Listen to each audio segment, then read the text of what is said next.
nosotros decíamos, cuando veíamos el modelo de agregación de valor, el Estado tiene algunas pocas herramientas, instrumentos para intervenir sobre problemas públicos, ¿no? Y cuando uno planifica sobre ese conjunto de herramientas. Pero básicamente, ¿para qué? Para tratar de abordar o revertir problemas, ¿no? Es decir, lo que uno está en última instancia tratando de hacer es de definir políticas públicas. Y si uno se centra en el tema de las políticas públicas, uno puede ver que han habido siempre, desde que se ha empezado a reflexionar sobre esto, se han identificado siempre dos elementos que en el proceso de políticas públicas están permanentemente en tensión, ¿sí? Y esos dos elementos son, por un lado, la política y por otro lado, la técnica, ¿sí? La técnica es lo que acá pongo con el nombre de análisis, ¿no? Es decir, todo lo que es el abordaje de conocimientos en el marco de la racionalidad científica, técnica, aplicado en este caso a los problemas públicos, ¿no? Pero siempre ha habido una tensión en eso. Si yo les preguntara a ustedes ahora cuál es el rol de lo técnico dentro de las políticas públicas, ustedes me van a decir ciertas cosas que yo espero escuchar, ¿no? Que es que lo técnico básicamente intenta poner racionalidad al proceso de producción de políticas públicas, que básicamente consiste en identificar los problemas a los que tiene que dar respuesta la política, hacer un diagnóstico, diseñar medidas de intervención, hacer un seguimiento, una evaluación, ¿no? Lo técnico está en torno a ese tipo de cuestiones. Es decir, lo técnico es visto como una intervención de la razón sobre los problemas.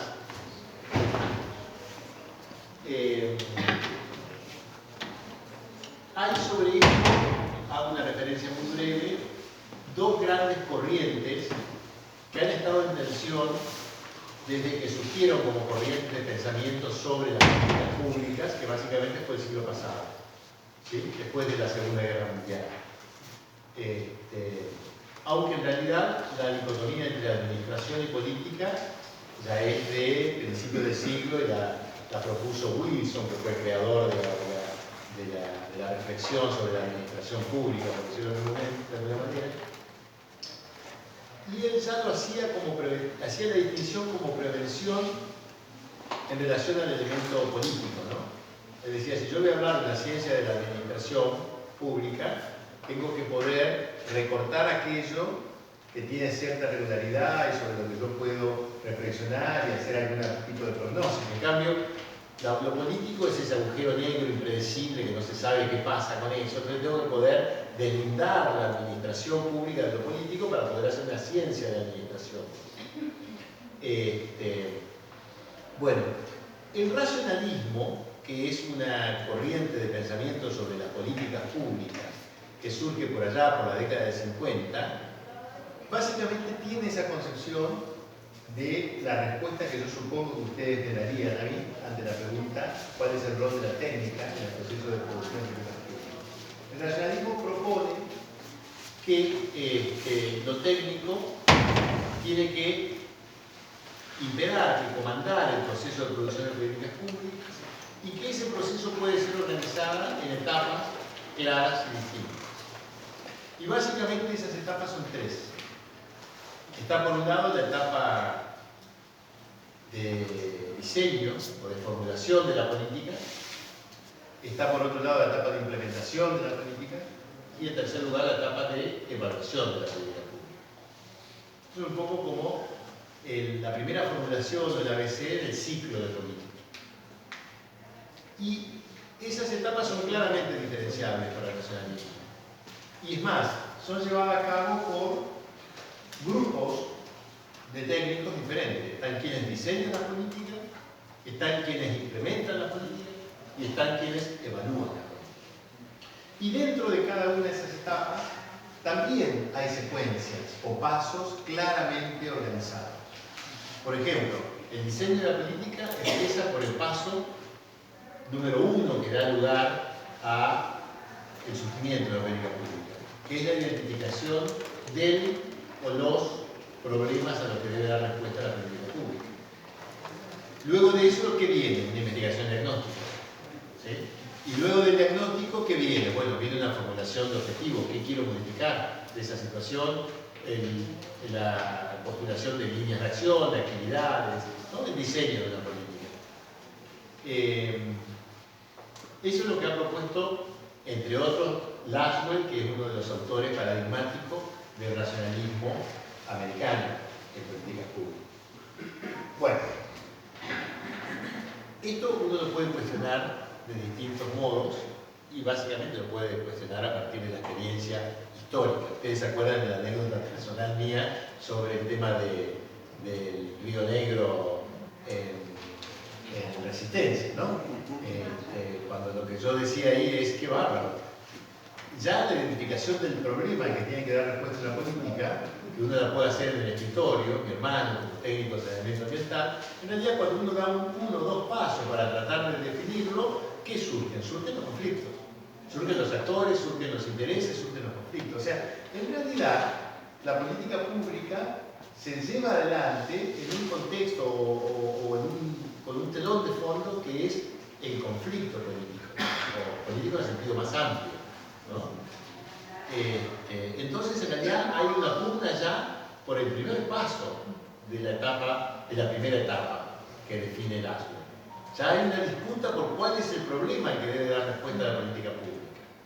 Y eso llevó a que haya una crítica muy dura al racionalismo por parte de otra corriente de pensamiento que en las ciencias políticas americanas se conoció como el incrementalismo y cuyo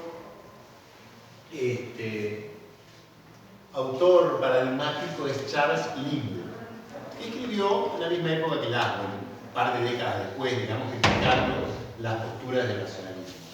El que es incrementalista también es Aaron Wildavsky, el que yo les decía del presupuesto como proceso político. Es decir, son tipos en realidad que miran lo que hoy se podría decir la economía política del proceso, ¿no? Dicen, los abordajes meramente técnicos no dan respuesta, básicamente porque son construcciones muy poco realistas y muy ingenuas. O sea, lo que el libro le dice a Laswell es no. Él dice, no funciona así. Está muy bien, pero no funciona así. La política pública funciona de otra manera. Y él tiene algunas frases que son muy claras en ese sentido. Él dice, la política pública es por definición un proceso complejo y confuso.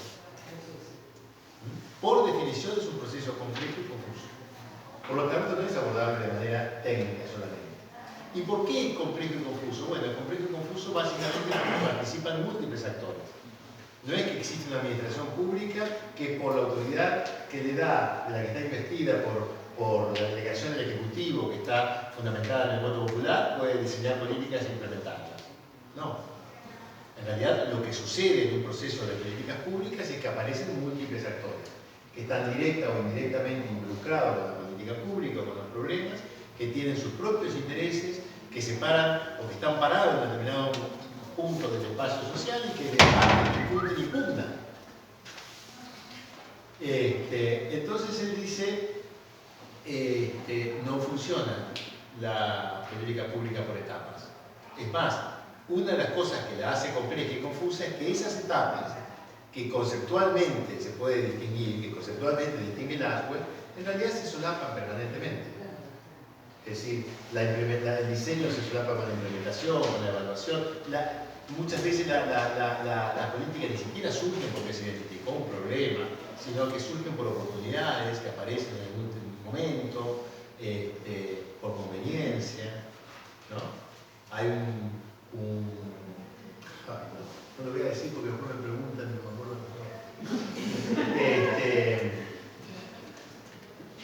Hay un libro que ya va a caer en su que se llama La construcción, la construcción social de los problemas públicos. No es exactamente el título, pero ya va a caer. Que básicamente lo que muestran es cómo los problemas públicos se construyen socialmente y cómo con los problemas públicos se hacen cosas. Cómo en realidad muchas veces se construyen problemas para poder dar respuesta con una política. Muchas veces se tiene la política antes que los problemas y se construyen los problemas para poder responder con esa política. ¿No? O sea, ¿cómo? Entra la agenda. Ahí aparece el concepto de la agenda y dice, bueno, ¿cómo es el proceso en que un problema se incorpora a la agenda pública? Cuando un problema o una condición negativa empieza a ser un problema de la agenda. ¿Cómo? Mascone es también crítico, digamos, de las posiciones más ingenuas del racionalismo, pero no es Edelman, es el autor que trata el tema de la construcción social de los problemas públicos. Bueno, ¿cómo?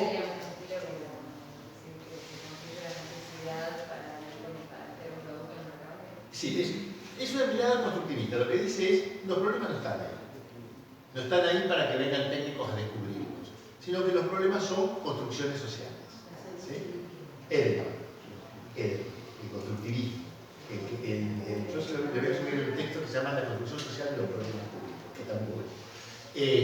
Entonces, un poco en esa línea de reflexión, que es posterior al libro, es que se mueve el libro, ¿no? Entonces el libro dice, señores, el proceso es complejo, confuso, participan actores, hay conflicto, hay correlación de fuerza. La política pública no es algo que se genera desde una perspectiva técnica. El análisis no es la columna principal de definición de política pública. Básicamente eso es lo que dice. En realidad lo es, y de manera mucho más efectiva, la interacción política, la interacción entre actores. Dice, él critica mucho, por ejemplo, lo que pasó en Estados Unidos en la década de 50 y de 60, de grandes diagnósticos sectoriales que eran extremadamente costosos, extremadamente voluminosos, tardaban mucho tiempo, cuando llegaban los diagnósticos frecuentemente ya estaban desactualizados, los problemas ya eran otros, ya se había intervenido. A veces, decía él, hay diagnósticos sectoriales que cuestan más que las propias intervenciones que se hacen después. Dice, y en realidad la interacción política cuando llegan ya lo resolvió de algún modo. Porque la interacción política define políticas públicas, ¿no? La interacción política de distinta naturaleza. Es decir, acá, por ejemplo, en algún momento el gobierno dijo, no, el gasto en educación tiene que ser mayor y promovió una definición en el Congreso de un 6% del PIB. Bárbaro, fue político. Pero, por ejemplo, en República Dominicana, años posteriores, hubo una lucha de como 3 años de la sociedad civil para lograr implantar un 4% del PIB para la educación. El gobierno se resistía, finalmente tuvo que admitirlo, ¿no? Pero digo, eso es interacción política definiendo políticas públicas, ¿no? Y como estos son como si quieren casos extremos o paradigmáticos, pero en general toda política pública tiene un proceso, una dimensión política de interacción entre actores que va de alguna manera resolviendo cosas, dice el libro, de manera mucho más efectiva. ¿Sí? Lo que el libro, lo que proponía Lincoln, además de incrementalismo, muchas veces se lo conocía como, él le puso su nombre, la ciencia de salir del paso, ¿no? Dice, en realidad, ¿qué hace un decisor? ¿Qué hace? Diseña técnicamente, la política. En realidad, un decisor lo que hace es toma en cuenta los conflictos y, de acuerdo a la correlación de fuerzas que hay, o lo que se está planteando, toma decisiones. La suma de esas decisiones termina conformando una política pública. Él tiene un libro que se llama La elaboración de las políticas públicas, libro, que si quieren se lo subo también, lo tengo que está muy bueno, es viejísimo libro, pero él hace una descripción muy realista de cómo es el proceso de la política pública. Y a uno le queda ni la menor duda, uno lee eso y dice, sí, exactamente así. Y así fue siempre, ¿no? Y realmente cuando lo empieza a leer al libro, empieza a ver la ingenuidad y el sesgo tan prescriptivo que tiene el racionalismo. El problema es que la postura de Lindblom, con todo que es muy interesante, viniendo de un autor americano, mucha reivindicación de la dimensión política, del conflicto, de los actores, realmente una literatura que es muy estimulante para pensar las políticas públicas. Sin embargo, si uno lo piensa bien, la propuesta del libro, que es mucho más piola que la del racionalismo, en el fondo termina siendo una postura también bastante conservadora, ¿no? Porque salir del paso tomando decisiones de acuerdo a los conflictos que hay, la correlación de fuerzas que hay, pareciera ser que es una salida que lo único que hace es reforzar o reproducir el status quo, digamos, ¿no? O sea, Lindblom no cree en los grandes objetivos de transformación, ¿no? Tiene una mirada muy realista de cómo es en la práctica el proceso de producción de políticas públicas.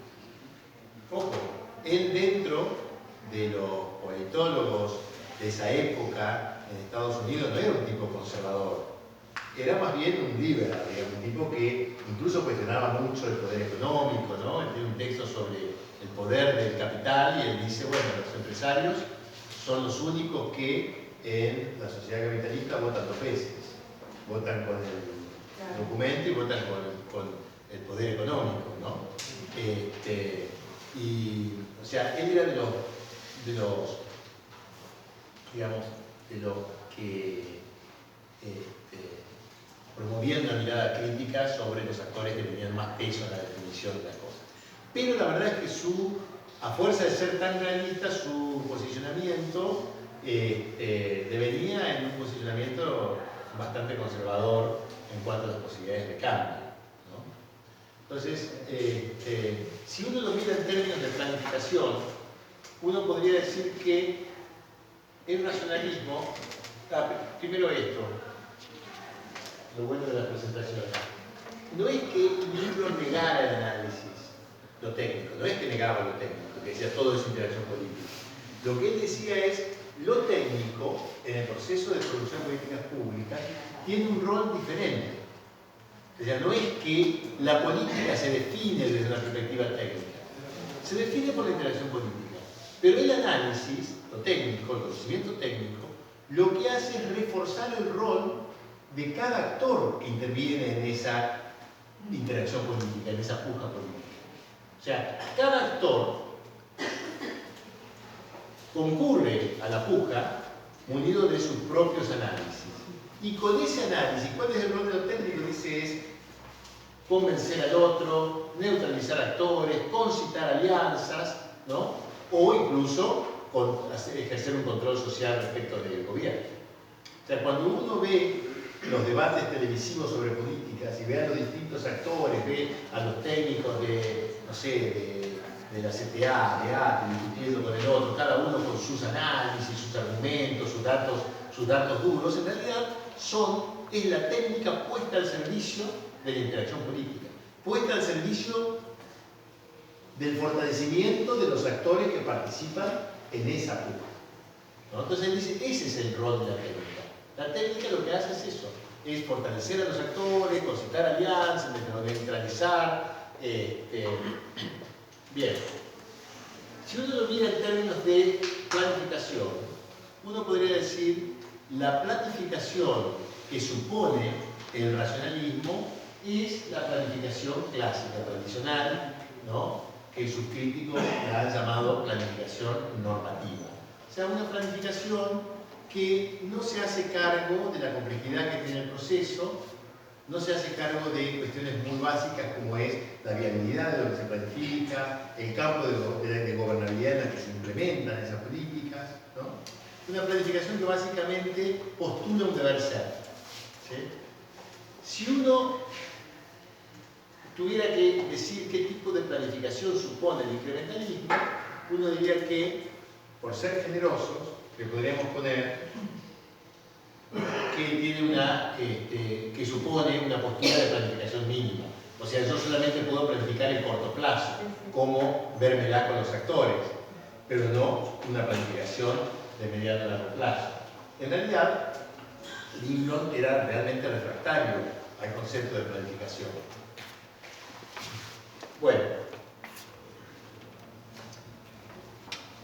lo más interesante que ha pasado en términos de planificación pública en las últimas décadas, sobre todo en América Latina, tiene que ver con un paradigma de planificación que está al medio de estos dos, que es lo que podríamos, bueno, lo que Matus llamaba planificación estratégica situacional, porque es una referencia, pero hay muchas reflexiones en relación a este tema, que es, toma lo mejor de cada caso, digamos, ¿no? O sea, se hace cargo, digamos, de las cuestiones que plantea el incrementalismo, y básicamente lo que dice es exactamente, uno planifica en un escenario lleno de actores que tienen tanta iniciativa como nosotros y que frecuentemente se posicionan ante nuestro propio plan de manera muy diversa.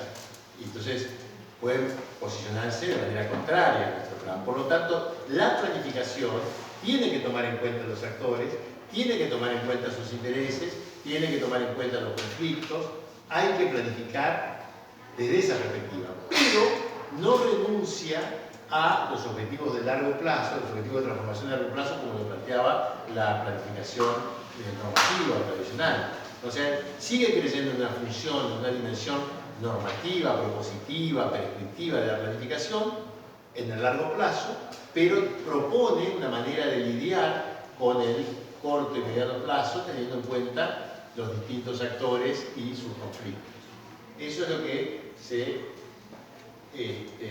conoce en América Latina como planificación estratégica o estratégica situacional. Acá hay que hacer una aclaración. Sí. ¿Cómo planificar la UH o un subsidio? ¿Cómo? La UH o un subsidio.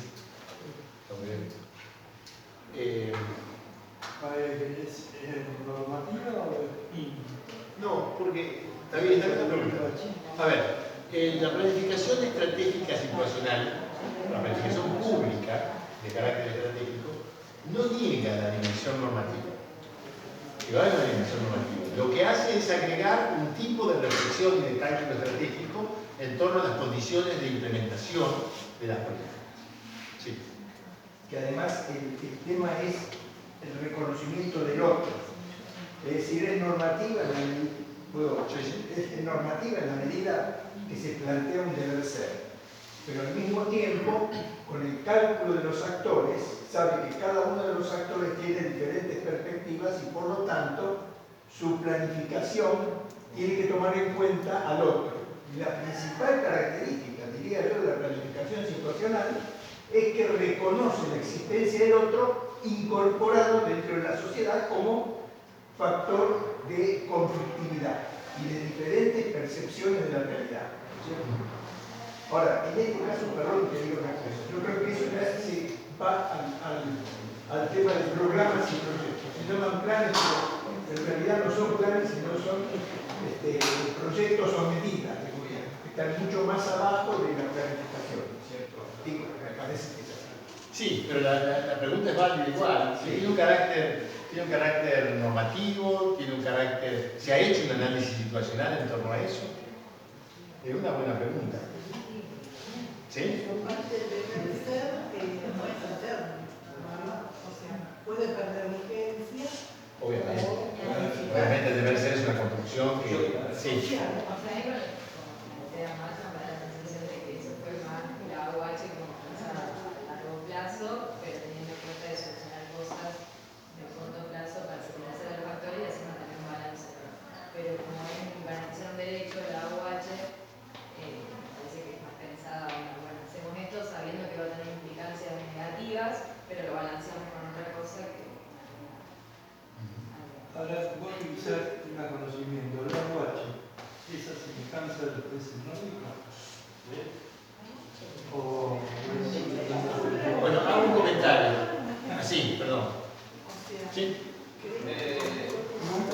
No, por ahí, a ver cómo decirlo. Me quedé con el gráfico de Lindbergh, de lo técnico y la política. Sí. Y se me vino, digamos, por la fecha tienen, digamos, un debate, si hay una tensión, un debate que planteaba Weber entre la administración como un actor con una racionalidad que choca con la racionalidad de la política, que es la que imputa el sentido, Sí.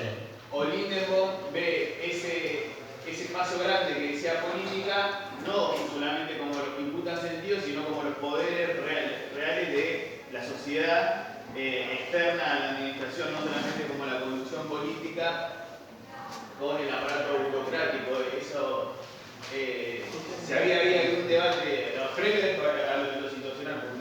Sí, sí. Son dos reflexiones que se están dando en dos campos y dos niveles muy diferentes.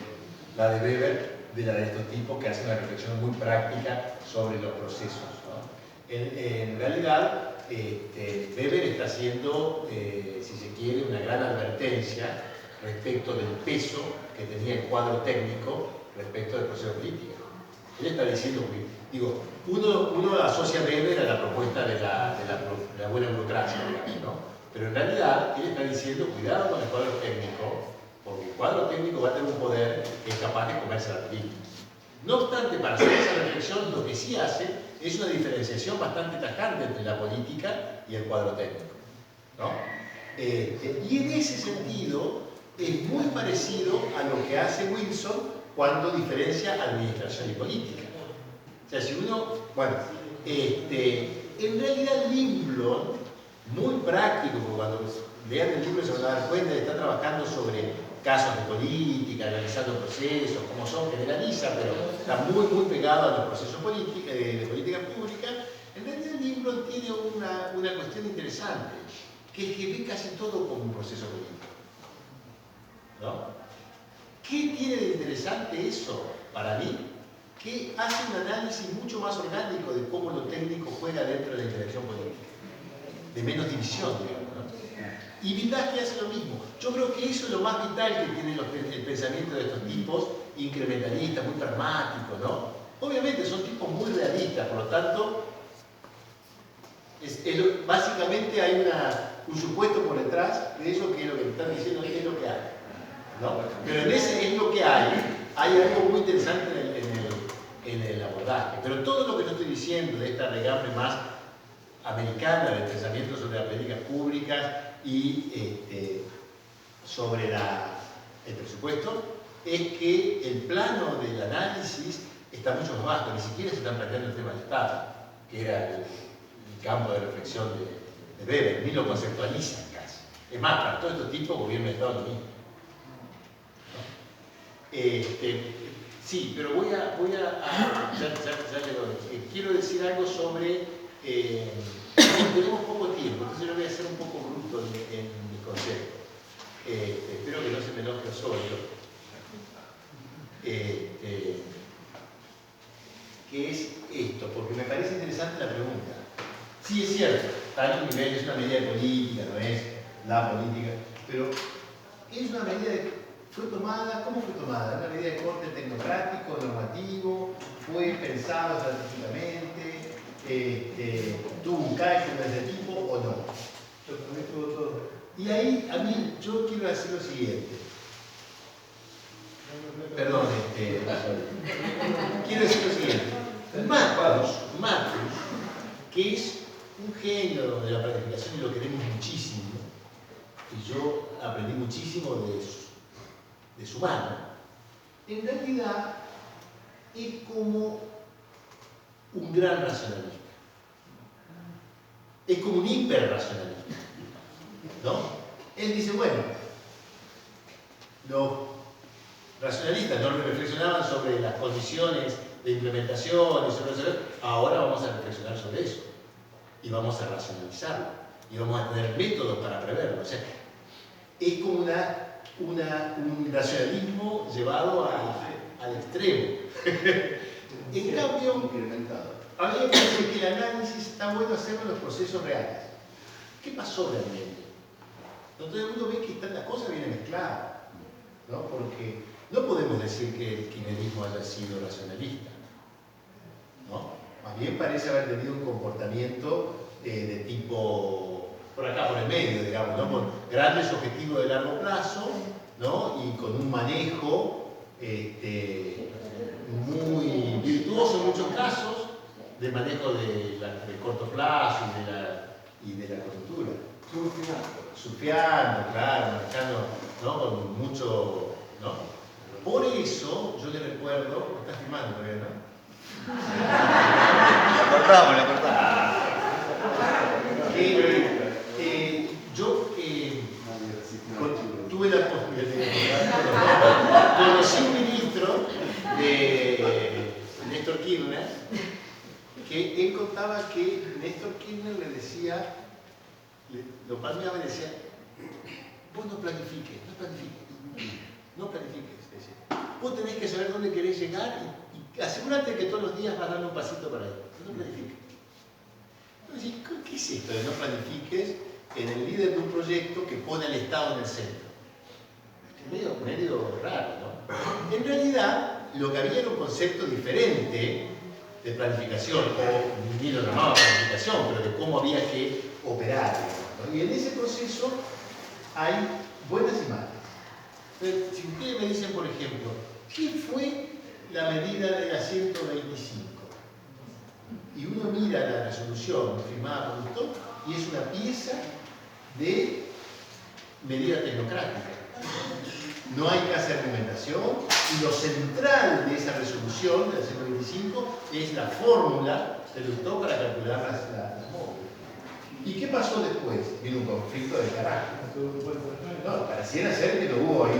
Planificó mal, ¿por qué no tuvo la incidencia de los medios? Y de los medios y de los actores. Aunque se haya empezado a charlar medio, No hubo reflexión sobre su contexto, o sea, lo que pasó ahí, pero no hubo reflexión en él, y tampoco hubo reflexión cuando consultó nuestro dirigente, si no. Creo que hubo una pregunta, pero esto vos lo tenés hablado, sí, ¿no? Pero en realidad hubo una confianza, hace pocos meses habían subido las retenciones al 35% y el campo se las siguió bancando. Y había una reflexión atrás, están ganando como nunca. Entonces, bueno, un poquito más, ¿no? Y no se pensó de complejo que había en torno al contexto, que da para analizar muchísimo por qué surgió ese conflicto, qué lógica había detrás. Yo pongo solamente una reflexión sobre eso. Muchos lo interpretan en términos de puja distributiva, pero en realidad hay una cosa más interesante todavía. La sociedad rural fue previa al Ministerio de Agricultura. Y desde que existió la Secretaría de Agricultura y el Ministerio de Agricultura, siempre tuvo dirigentes de la sociedad rural